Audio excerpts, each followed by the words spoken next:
বঙ্গাইগাঁও জেলার যোগীগোপার কৃষকদের হাহাকার। যোগীগোপার নিম্নগাঁওয়ে সেচ বিভাগের সুইচ গেট বিকল হয়ে পড়ায় চরম দুর্ভোগে অন্নদাতারা। সেচ বিভাগের অতি নিম্নমানের এই সুইচ গেটটি ভেঙে পড়ার কারণে কৃষকদের মধ্যে হাহাকার পরিস্থিতির সৃষ্টি হয়। কৃষি জমিতে জল সরবরাহের জন্য থাকা সুইচ গেটটি কাজ না করায় কৃষকরা সময় মতন জমিতে জল দিতে পারছে না, ফলে তীব্র জলসংকটের সম্মুখীন হতে হচ্ছে তাদের। দ্রুত সুইচ গেটের পুনরায় নির্মাণ করে সেচের সুব্যবস্থা নিশ্চিত করতে সরকারের কাছে আবেদন জানিয়েছে স্থানীয় গ্রাম বাসিন্দারা।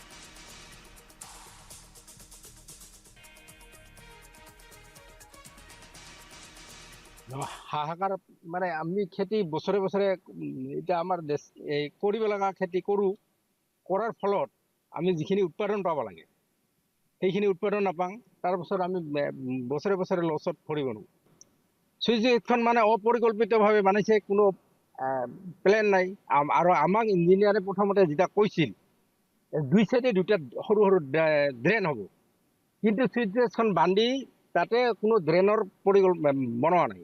খালি চুইচ গেটখন মাজতে বান্ধি থৈ দিছে। এক বছৰ পাছতে ছাইডৰ দেৱাল খুলি যায়, এতিয়া ক্ষতি হৈছে। আৰু তাৰ ফলত ছাইডৰ মাটি আজিও খহি যাই আছে, খালি খেতি খহি যাই আছে। চৰকাৰী ধন অপচয় হৈছে, ৰাইজৰ কোনো লাভ হোৱা নাই।